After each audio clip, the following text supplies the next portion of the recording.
사순절이 시작됐습니다. 예배자로 주님을 높이며 이 자리에 오신 모든 신광의 성도 여러분들께 우리 주님 주시는 특별한 은혜와 은총이 있으시길 주님의 이름으로 축원을 드립니다. 지난 수요일 저희는 제수요일 그리고 성회수요일을 지키면서 사순절을 시작했습니다. 참석하신 분들은 함께 제를 우리들 손에 그으며 또한 사순절을 어떻게 지켜야 할지에 대한 권면을 받으며 또한 우리의 힘만 가지고 안 되니 주님 우리를 인도해 주십시오라고 하는 고백, 또한 우리는 성만찬을 행하며 그렇게 사순절을 시작했습니다. 그 시간 참여하지 않은 분들 계시는가 합니다. 그래서 이 시간 다시 한번 사순절 준수에 대한 요청을 우리 신광교회 성도님들께 다시 한번 드리려고 합니다. 오늘 사순절 시작하는 첫 주 주일입니다. 잠시 자리에서 일어나 주시기 바랍니다.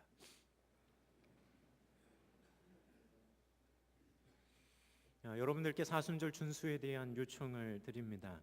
사랑하는 성도 여러분, 그리스도인은 항상 우리 주님의 고난과 부활의 날을 기억하고 헌신적으로 지켜왔습니다. 부활절을 위하여 회개와 금식 그리고 기도하는 시간을 지키며 준비하는 것이 교회의 전통입니다.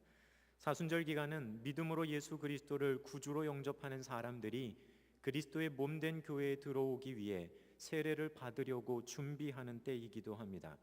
동시에 여러 죄를 지은 사람들이나 믿음의 공동체로부터 떨어져 나갔던 사람들이 회개와 용서를 통해 교회로 돌아와 화해를 하고 교회 안에서 사랑의 교제가 회복되는 때입니다. 따라서 우리는 예수 그리스도의 복음 안에 선포되어진 자비와 용서함을 상기하고 우리의 신앙을 새롭게 해야 합니다. 여러분들은 주님의 이름으로 사순절을 거룩하게 지키십시오. 자기를 반성하고 회개하며 기도와 금식과 또한 누군가를 위한 베품과 하나님의 말씀을 읽고 묵상하면서 사순절을 거룩하게 지키시기를 바랍니다. 이제 회개하고 주님 앞에 온전히 서는 또한 죽을 수밖에 없는 유한성을 우리들이 기억하면서 우리를 창조하신 주님 앞에 겸허히 머리 숙이는 시간들 되시기를 간절히 부탁을 드립니다. 잠시 기도하겠습니다. 전능하시고 자비로우신 하나님, 그리스도를 통해 저희에게 구원의 확증을 주시니 감사를 드립니다. 주님께서는 죄인인 저희의 죽음을 원하시기보다는 저희들이 사악함에서 돌이켜 생명의 길로 들어서기를 바라고 계심을 믿습니다. 저희의 회개를 받아주시고 저희의 죄를 용서하시며 성령으로 회복하여 저희가 새로운 삶을 살아가게 하여 주옵소서. 또한 이 사순절 그 어느 때보다도 주님 말씀에 순종하며 우리의 삶을 거룩하게 하며 주님 앞에 지키는 저희 모두가 되게 하여 주옵소서.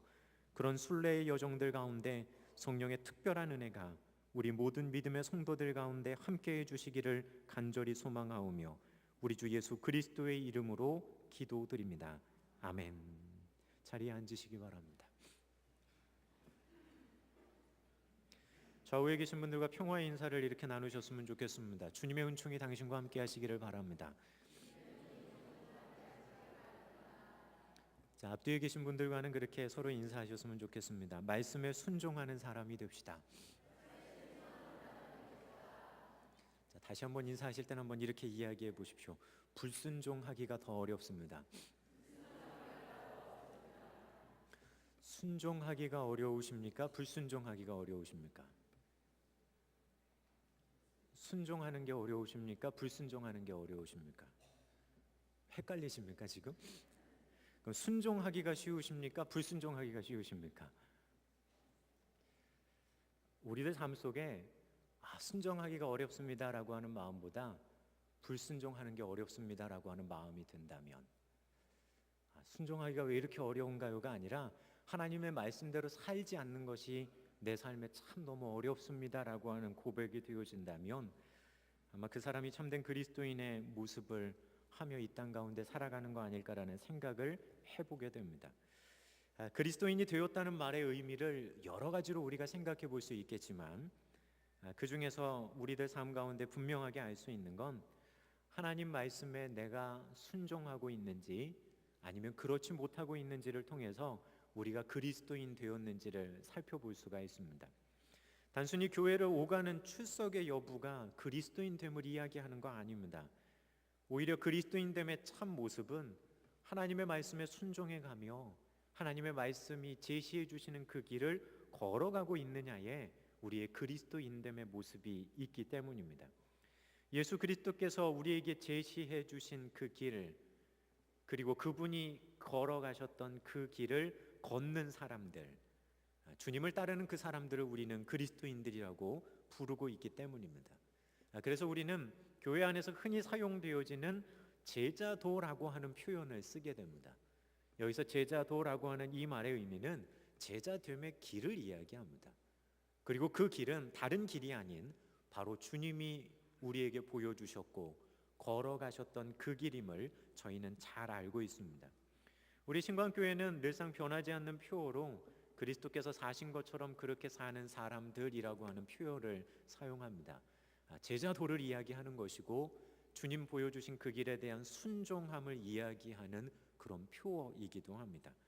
내가 그리스도인으로 살아가고 내가 구원받았다라고 고백하며 걸어가는 여정 가운데 여러분들은 순종이라고 하는 그 덕목을 여러분들 길 가운데서 만날 수 있으십니까?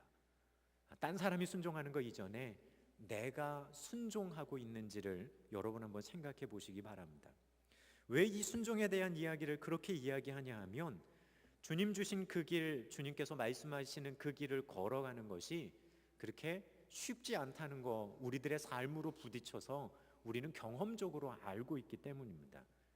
그래서 우리는 그 어떤 것보다도 순종함에 대해서 이야기하고 강조하고 있는지 모릅니다. 길을 걸어간다는 거 철로역정이라고 하는 그 책에서도 이야기하는 것처럼 어려우니까 그런 이야기 하겠죠. 쉽지 않다는 거 압니다. 그러니 그 길 가운데 필요한 것이 바로 순종함입니다. 근데는 이 길 걸어가며 어떻게 가고 어떻게 갈고 수많은 방법들을 생각해보고 수많은 우리들의 방향성들을 잡아보지만 마지막 그 길 가운데서 우리에게 남는 것은 무엇이 있냐 하면 한 가지입니다. 그래서 그 길에서 주님의 말씀에 순종하느냐 그렇지 못하느냐. 복잡한 우리들의 생각을 좀 다 내려놓고 이런저런 우리들의 계산을 다 내려놓고 가장 중요한 거 하나를 붙들고 딱 서 있는다라고 한다면 아마 그것 한 가지 남을 겁니다. 순종하는가 그렇지 못하는가. 말씀에 대해 순종이 없는 사람, 십자가의 길을 걸어가지 않느니 그리스도의 가르침을 따르지 않는 사람, 이런 이들은 참된 그리스도인의 인이라고 얘기할 수 없을 겁니다. 그저 눈에 보여지는 것, 자신의 욕심을 따라 그냥 이리 왔다 저리 왔다 가는 우왕좌왕하는 군중에 불과할 수 있기 때문입니다. 하지만 그 길을 걷는 사람이라고 한다면 힘들지만 그 길 가운데 순종해 나가고 있는 그 사람들, 우리는 그들을 제자들이라고, 제자도를 따르는 사람들이라고 우리는 이야기할 수 있을 겁니다. 순종하십니까? 순종하고 계십니까? 오늘 성경의 본문을 살피면서 저희가 좀 이 부분에 대한 교훈과 도전을 생각을 해보려고 합니다. 저희는 지난 시간 기쁨과 성령이 충만하니라라고 하는 제목으로 말씀을 잠시 생각을 해봤습니다. 바울과 바나바가 떠난 비시디아 안디옥에 남아 있었던 그 제자들, 그곳에서 사역한 기간은 극히 짧았습니다. 그럼에도 그곳에서 믿음을 받아들이고 남아있던 사람들을 성경은 뭐라고 기록하냐 하면 제자들로 기록합니다. 말씀을 따라가며 그 말씀을 지키려고 애쓰던 사람들이라고 성경은 그들을 그렇게 기록해 주고 있는 겁니다.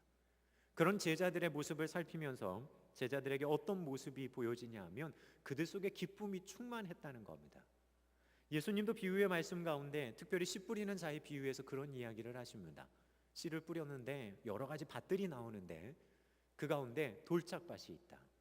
이 밭은 말씀이 뿌려졌을 때 기쁨으로 그 말씀을 받으나 그 말씀으로 인한 환란이 왔을 때 뿌리가 약해서 쉽게 넘어지는 사람들이 이런 사람들이다. 근데 그런 상황이 지금 비시디아 안디옥에 있는 제자들 가운데 보여지는 겁니다. 말씀을 기쁨으로 받았고 말씀에 반응해 가는데 사도들이 당했던 박해와 다르지 않은 박해의 상황이 그들 앞에 벌어지고 있는데, 그들은 그 벌어짐 앞에서도 기쁨으로 받아들인 그 복음을 여전히 기쁨으로 지키고 있었다는 겁니다. 그러니 그들은 돌짝밭 아닙니다. 그들은 결실하는 옥토였다는 겁니다. 이미 살펴본 것처럼 그들은 우리처럼 교회에 나온 연조가 오래된 사람들 아닙니다. 우리처럼 제자 훈련의 과정을 겪고 새가족 교제를 공부하고 수많은 훈련을 받았던 사람들 아닙니다.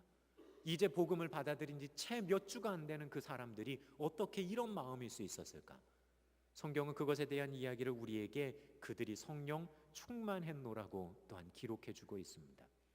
성령 충만함은 어쩌면 신앙의 연조와 상관없는지 모릅니다.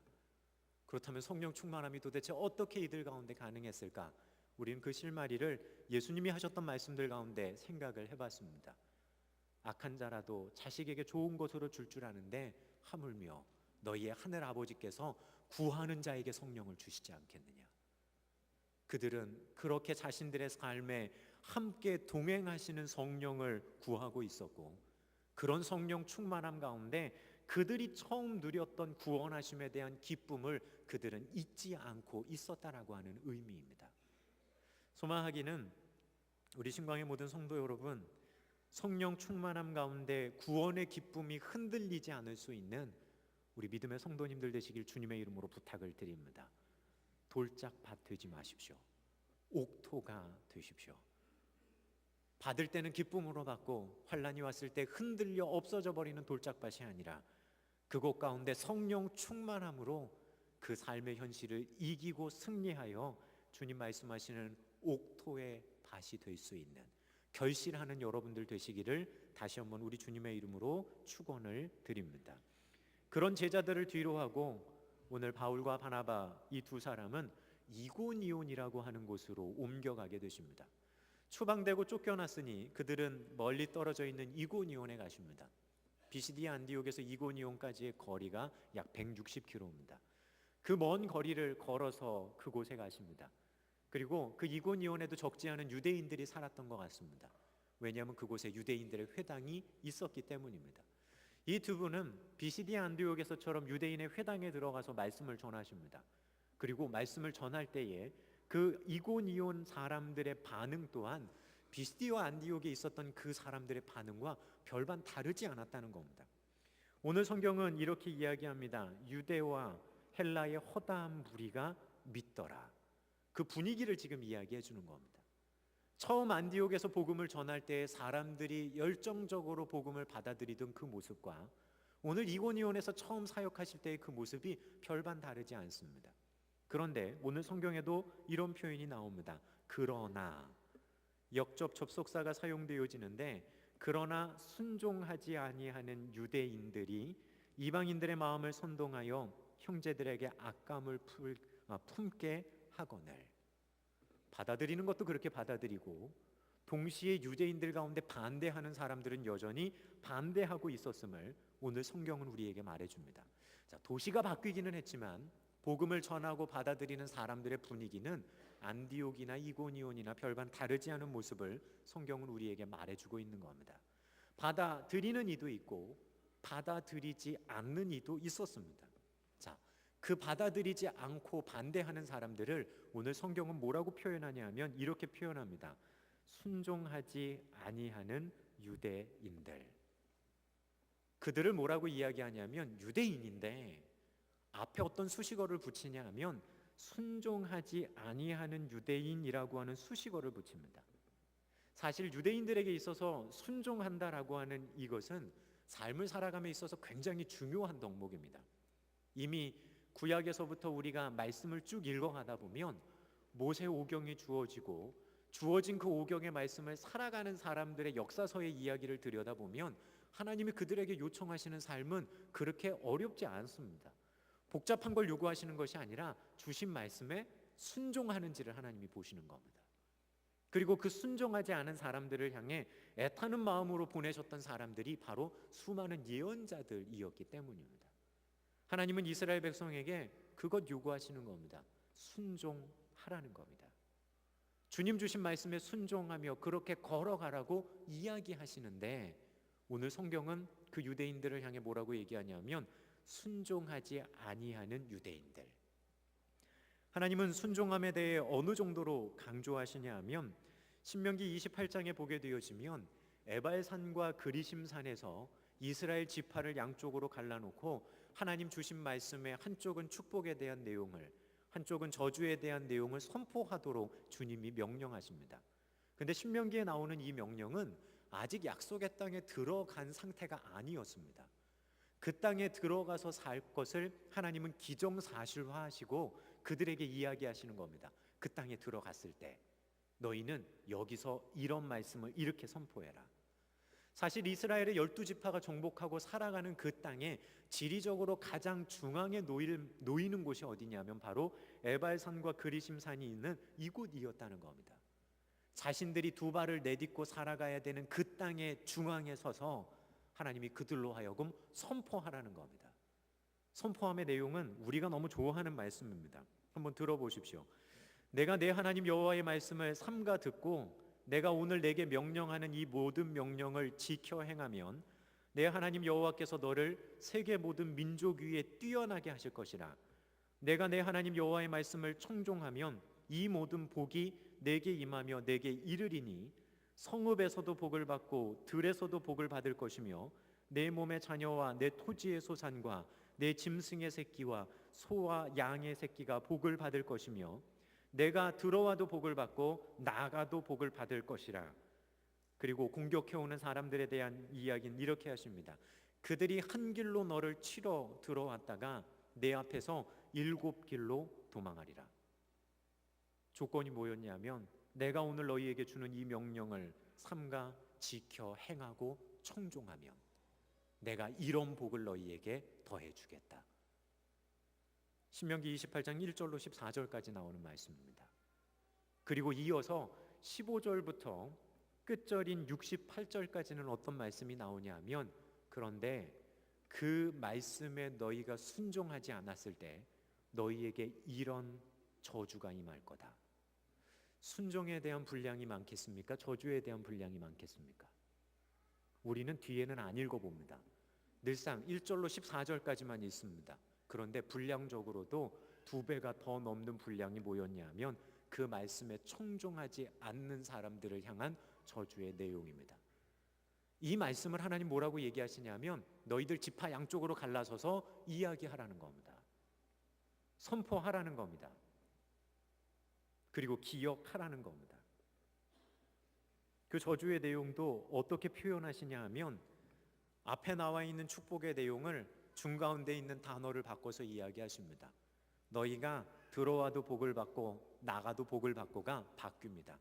너희가 들어와도 저주를 받고 나가도 저주를 받을 거다. 앞에 나오는 내용을 그렇게 바꾸시면서 사람들이 쉽게 이해할 수 있도록 하나님은 그렇게 선포하고 말씀하십니다. 자, 그런데 이 신명기의 말씀을 가만히 읽어가면 하나님이 1절부터 68절까지 되는 긴 내용 가운데 때로는 축복을 때로는 저주를 이야기하시지만 하나님이 말씀하시려고 하는 건 한 가지입니다. 뭘까요? 순종입니다. 순종하면 이렇게 하시겠노라고, 순종하지 않으면 이렇게 될 거라고 하나님은 한 가지 말씀하십니다. 순종해 달라고. 자신의 백성을 향한 하나님의 마음은 하나님께서 그들 가운데 주신 명령과 말씀 가운데 순종할 것을 어쩌면 강조하시는 걸 넘어서 신신당부하고 계심을 우리는 성경 가운데 만날 수 있다는 겁니다. 말씀에 순종해야 한다는 거 유대인들이 몰랐던 거 아닙니다. 이미 구약에서부터 자신들에게 강조되어졌던 가장 중요한 덕목이 하나님 말씀에 순종하는 거였습니다.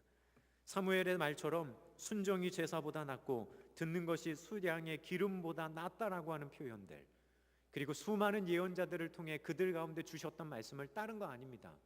너희가 하나님의 말씀에 마음을 다해 순종할 수 있느냐라고 하는 그것, 그들은 이미 그 덕목을 자신들의 신앙의 여정의 가장 중요한 것으로 알고 있었던 겁니다. 자, 그런데 그런 그들을 표현하는데 뭐라고 표현하냐면 순종하지 않는 유대인들이라고 표현합니다. 그냥 우리말의 의미로 그냥 흘러넘기기에는 그냥 말 안 듣는 사람들이지 그 의미가 아니라 어쩌면 유대인들을 표현함에 있어서 가장 그들의 패역함을 말할 수 있는 단어가 여기 쓰이는 겁니다. 하나님의 말씀에 순종하지 않는 유대인들, 하나님의 말씀에 순종하지 않는 유대인들. 우리말로 그냥 바꿔 그 뉘앙스 이런 것 같습니다. 가장 패역한 그들이. 우리는 때로는 우리들의 모습을 보며 그런 이야기하죠. 하나님, 저희 탕자 같은 사람들입니다. 어떤 분들 그렇게 얘기합니다. 벌레만도 못한 사람들입니다. 근데 유대인들에게 있어서 자기를 표현할 때 순종하지 않는 유대인이라고 하는 이 표현은 어쩌면 그들에게 신앙의 여정들 속에 주어질 때 가장 두려워할 만한 상황을 이야기하는 말인지 모릅니다. 성경은 지금 그렇게 그들을 이야기합니다. 순종하지 않는 가장 패역한 그들이 끝내는 이방인들의 마음을 선동해서 형제들에게 악감을 불러 일으켰노라고. 그렇게 순종하지 않는 유대인들만 있었던 것 아닙니다. 오늘 성경에 보게 되어지면 시내에 있는 무리가 나뉘어 유대인을 따르는 사람들도 있고 두 사도를 따르는 사람들도 있었다라고 분명하게 말합니다. 그 말의 의미는 순종 안 하는 이들도 있었지만 순종하는 이들도 그곳 가운데 있었다라고 하는 분명한 증거입니다. 이고니온에 있었던 모든 사람들이 불순종한 거 아닙니다. 허다한 무리는 믿었고 그 중에 어떤 이들은 순종하는 사람들이었습니다. 그렇다면 우리는 이제 기억해 봐야 합니다. 동일한 사람들, 동일한 도시의 사람들, 그들 가운데 동일한 말씀이 선포되어지는데 어떤 이들은 가장 패역할 수 있는 그 단어를 사용하며 순종하지 않는다라고 이야기하고 어떤 사람들은 동일한 상황과 동일한 메시지 가운데 사도들을 따르는 순종의 사람들이 있었다는 겁니다. 어떻게 이런 일들이 벌어지고 있었을까요? 순종은 그 말 자체가 가지고 있는 의미 가운데 하나가 자발성을 내포합니다. 스스로 그렇게 행동하는 걸 순종이라고 얘기합니다. 스스로 행동할 수밖에 없고 하고 싶어서 움직여가는 걸 우린 순종이라고 얘기하죠. 그런데 하고 싶지 않은데 억지로 하는 걸 뭐라고 얘기합니까? 우린 그걸 복종이라고 이야기합니다. 오늘 성경은 복종을 이야기하는 것이 아니라 지금 순종함에 대해서 이야기하고 있습니다. 동일한 상황, 동일한 조건의 사람들에게 동일한 메시지가 전해지는데 어떻게 한 무리의 사람들은 순종하고 한 무리의 사람들은 불순종할 수 있을까? 우리들이 갖게 되어지는 질문 가운데 하나인지 모릅니다. 오늘 불순종의 원인을 가만히 들여다보며 생각해 보다가 그런 마음을 갖게 됩니다. 전부 다 회당 안에서 전해진 복음을 듣는 이 사람들, 기본적으로 하나님이 어떤 분인지에 대해 알려고 하고 하나님이 어떤 분인지에 대한 마음이 있었던 사람들임은 우리가 미루어 짐작할 수 있습니다.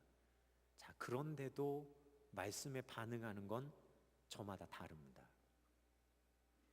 이미 그들은 하나님이 누구신지 알고 있다는 겁니다. 근데 반응이 다르다는 거죠. 그러한 상황들을 생각해 봤을 때 우리가 알 수 있는 건 한 가지입니다. 하나님의 말씀에 순종함으로 반응할 수 있다는 건 자신에게 지금 말씀을 주시는 분에 대한 경외감이 그의 마음 가운데 얼만큼 있느냐는 겁니다. 자신에게 말씀을 주시는 그 하나님을 향한 자신의 마음의 경외감과 존경함이 얼마나 있느냐는 겁니다. 하나님을 향한 경외감이 없으니까 그 하나님의 말씀이 선포되어진다고 해도 하나님의 말을 말 같지 않게 여기는 겁니다. 하지만 나에게 말씀하시는 분이 누구인지에 대한 분명한 생각과 그분을 향한 경외감이 있는 이들은 자발적으로 순종하는 겁니다. 여러분들의 삶의 여정들 속에 때로는 수많은 목회자들의 설교를 통해, 때로는 여러분들이 말씀을 읽어감을 통해, 때로는 말씀을 들을 때에 여러분들 속에 주시는 하나님의 말씀을 여러분들은 어떻게 받아들이십니까? 아니, 여러분들에게 말씀하시는 그 하나님을 여러분들은 어떻게 인정하십니까? 혹시 그러지 않으셔요? 말씀의 성경을 읽어가다가 뭔가 감동이 딱 주어졌는데 하나님 나한테 주시는 하나님의 음성이지 라고 받아들이는 것이 아니라 내 마음이 조금 요즘 연약해지고 마음이 심란하니까 이렇게 들리나 봐, 혹시 그렇게 치부하고 넘어가지 않으십니까? 하나님이 무엇인가 말씀을 주셨는데 그것을 하나님에 대한 하나님 주시는 말씀으로 받아들이는 것이 아니라 내가 좀 요러니까 오늘 이런 것 같아, 이렇게 들렸나 봐, 그렇게 그냥 여러분들 묻어두고 가진 않으십니까? 말씀하시는 그분에 대한 경외함이 끝내는 그 말씀에 어떻게 반응하는지를 나타내 주는 겁니다. 하나님을 경외함 없다면 아무리 좋은 말씀이 여러분 가운데 선포되어져도 반응할 수 없습니다. 왜냐하면 나에게 말씀하시는 분이 내 삶 속에 주인의 자리에 있지도 않으시고 그냥 내가 한쪽 귀로 듣고 한쪽 귀로 흘려버려도 무관한 분으로 생각한다면 하나님의 말씀에 순종함이란 우리들 속에 있을 수 없다는 겁니다.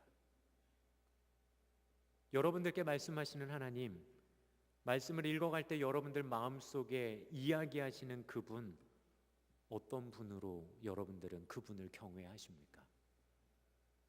끝내는 하나님 경외함이 말씀에 어떻게 반응하고 순종하는지를 결정하고 있는지도 모릅니다. 생각해 보십시오. 지나가는 내가 모르는 사람이 그저 흘리고 들어간 전화, 흘리고 얘기하는 이상한 말들, 그냥 한쪽 귀로 듣고 이렇게 흘리지 않습니까?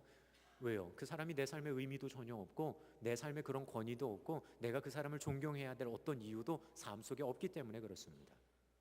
근데 중요한 건 하나님의 말씀을 그렇게 듣고 있지 않냐는 겁니다. 말씀은 하나님의 말씀이라고 이야기합니다.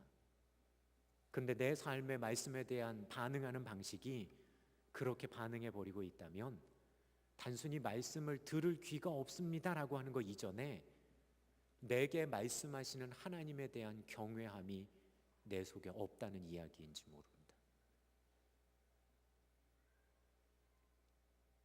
자기보다 분명하게 뛰어나시고 내가 경외하고 예배할 수밖에 없는 그 하나님께서 나에게 말씀을 주신다면, 그리고 그분이 하신 말씀이라고 한다면 우리가 어떻게 반응해야 될지는 불보듯 뻔한 겁니다. 하나님이 하시는 말씀이 순종하기 어려운데요, 그렇게 말씀하실 수도 있습니다. 하지만 하나님을 향한 분명한 경외함이 있는 사람들은 자신의 삶에 순종하기 어려운 명령이 주어져도 그들은 어떻게 하냐면 자발적으로 순종합니다. 구약에 나와 있는 예언자들이 어땠는 줄 아십니까? 하나님으로부터 소명을 받고 하나님을 뵙게 될 때 이들은 그런 고백을 합니다. 내가 이제는 죽었구나. 내가 이제는 죽었구나. 하나님 앞에 두렵고 떨리는 마음으로 반응합니다. 그런 그들에게 하나님은 순종하기 쉬운 명령을 주셨던 것이 아니라 순종하기 굉장히 어려운 명령을 주십니다. 심지어 에스겔 선지자에게는 뭐라고 이야기하시냐면 내가 너의 이마를 금강석같이 만들어 줄게. 왜냐하면 그렇게 해주시지 않으면 견뎌낼 수 없는 상황으로 그를 보내셔서 하나님은 사역을 시작하시기 때문입니다. 이사야도 마찬가지였습니다. 예레미야도 마찬가지입니다. 모세도 마찬가지였습니다. 순종하기 힘들고 가기 어려운 상황으로 하나님은 그를 보내심에도 불구하고 이들은 그 하나님에 대한 경외함, 그것 때문에 이들은 자발적으로 갑니다. 끝내는 하나님의 명령이 순종하기 어렵기 때문에 내가 순종할 수 없음이 아닙니다. 나에게 말씀하시는 하나님에 대한 내 마음과 나의 경외함과 내 생각이 옆에 있는 사람 대하는 것처럼 그 정도밖에 안 되기 때문에 순종 못하는 겁니다. 끝내는 하나님 명령하시는 조항이 어려워요가 아니라 하나님을 내 삶에서 그런 분으로 고백하고 있지 못하기 때문에 순종 못하는지 모릅니다. 그런데 오늘 성경은 순종하는 이들이 있었다는 겁니다. 즐거운 마음으로 순종하고 두려워 떨리는 순간에도 순종하며 자발적으로 그 앞에 나가는 이들이 분명코 있었습니다. 그 마음의 중심은 하나님 경외함에서 시작하고 있는 겁니다. 여러분들은 하나님을 경외하고 계십니까? 여러분들에게 말씀하시는 하나님이 어떤 분이신지 생각해 보셨습니까? 나에게 말씀하시는 말씀의 조항을 생각하기 이전에 나에게 지금 그 말씀을 주시는 하나님이 나에게는 어떤 분이냐는 겁니다. 그분이 어떤 분인지를 알면 그분이 주시는 말씀의 무게감은 너무나 자연스럽게 느낄 수 있습니다. 근데 하나님에 대한 그 무게감과 경외함이 없으니 주시는 말씀도 한쪽 귀로 듣고 한쪽 귀로 흘려버리는 모습이 되어진다는 사실입니다. 솔직히 그런 생각해 보게 됩니다. 말씀이 들려지지 않아서 우리가 말씀에 목마를까요? 우리는 이 시대 가운데 그 어느 때보다도 말씀의 홍수 가운데 살아갑니다. TV를 틀고 라디오만 틀어도 여러분들이 마음만 먹고 채널만 돌리면 수많은 말씀들 들을 수 있습니다. 그리고 맘만 먹고 찾아 들어간다면 신광교회에는 있지만 우리나라에서 유명한 목사님들 설교 여러분들 실시간으로 다 들을 수 있습니다. 말씀이 없어서가 아닙니다. 말씀하시는 하나님에 대한 생각이 없는 겁니다. 말씀이 모자라서도 아닙니다. 말씀하시는 하나님이 내 삶의 하나님 되시지 않았기 때문에 그러니 말씀이 말씀으로 들려지지 않는 겁니다. 우리가 기억해야 될 건 나에게 말씀하시는 그분이 누구냐는 겁니다. 나에게 말씀하시는 그분이 누구냐는 겁니다. 그분이 세상을 창조하셨고 나를 구원하셨고 장차 이 땅에 오셔서 세상을 심판하시고 영원한 나라로 나를 이끌어 가실 분, 분명한 고백이 있으십니까? 하나님 말씀에 민감하게 반응하는 것은 하나님이 어떤 분인지를 내 삶에 분명하게 고백하면서 시작됩니다. 그 하나님이 여러분들 마음의 중심에 주인 되실 수 있도록 여러분들 마음의 중심을 내어놓고 나가는 우리 신광의 성도 여러분 되시길 간절히 바랍니다. 그것이 순종함의 출발입니다. 단순히 말씀에 대해서 요거 요렇게 지켜야지 하는 마음 가지고 얽매이다 보면 율법은 거기서 나옵니다. 율법주의 같은 신앙은 거기서 나옵니다. 하지만 주신 말씀에 이 말씀을 주신 분이 누구신지를 기억하면 그러면 그 말씀 주심의 의미를 헤아려서 살 수 있습니다. 하나님이 단순히 조항을 주셔서 지키나 안 지키나 그거 보실까요? 아닙니다. 그걸 통해 그 백성들이 하나님이 어떤 분인지를 알고자 하셨던 겁니다. 하나님은 그렇게 자신을 드러내 보여주시는 겁니다. 그것이 바로 그 하나님의 마음에 반응하는 것, 그것이 순종입니다. 예배는 우리가 그런 이야기 많이 합니다. 내가 예배하기 위해 이 자리에 있습니다. 내가 예배 드리기 위해 이 자리에 있습니다. 우리는 그런 이야기들 많이 합니다. 그런데 엄밀하게 따져 이야기한다면 예배는 내가 하나님 앞에 예배 드립니다 이전에 하나님이 자신을 우리에게 드러내 보이시는 자리입니다. 하나님이 자신을 드러내 보이시는 그 모습을 우리는 바라보며 그분을 만나는 자리가 바로 예배입니다. 그 하나님을 경험하고 그 하나님을 느끼게 될 때 주님 주시는 말씀에 우리는 자발성을 가지고 우리는 순종할 수 있습니다. 동일하게 하나님 주시는 명령을 지키는데도 어떤 사람은 기쁨이 없이 율법으로 그냥 지킵니다. 하지만 어떤 사람은 동일한 명령이 주어지는데 기쁨으로 지킵니다. 이유가 어디 있겠습니까? 조항이 다르지 않습니다. 한 가지입니다. 주신 그분을 바라볼 수 있느냐입니다. 여러분들의 삶 가운데 말씀하시고 여러분들이 말씀을 읽어가며 깨닫게 하시는 하나님의 말씀 속에서 여러분들의 삶과 심령 가운데 이야기하시는 주님을 먼저 바라보고 그분이 내 삶의 어떤 분인지를 분명하게 고백하며 나가는 신광의 성도 여러분 되시길 주님의 이름으로 부탁을 드립니다. 그냥 지켜 주님 그거 이야기하시는 거 아닙니다. 지키면 이렇게 해주고 안 지키면 이렇게 해줄게 사탕하고 몽둥이 들고 나와서 하나님 그런 분 아닙니다. 그걸 통해 하나님 자신을 보아달라고 알아달라고. 그 하나님 온전히 알 때 우리는 순종할 수 있습니다. 순종의 조항이 어려워서가 아닙니다. 하나님에 대한 우리들의 생각의 문제입니다. 사랑하는 신광의 성도 여러분, 하나님을 향한 분명한 경외의 마음을 가지고 살아가는 신광의 성도 여러분 되십시오. 그 마음이 있으면 주신 말씀에 민감해질 겁니다. 그리고 그 하나님이 내 삶의 어떤 분인지 온전히 고백하십시오. 그러면 말씀이 여러분들 삶의 기준이 되어지고 말씀이 여러분 삶 속에서 살아 움직임을 경험하게 되실 겁니다. 소망하기는 순종하지 않는 이들이 아니라 하나님을 경외함으로 그분의 말씀에 순종하여 주님께서 주시겠다라고 하는 그 은총의 자리에 누구도 예외함 없이 나가는 귀하고 복된 믿음의 성도님들 되시길 주님의 이름으로 축원을 드립니다. 기도하겠습니다.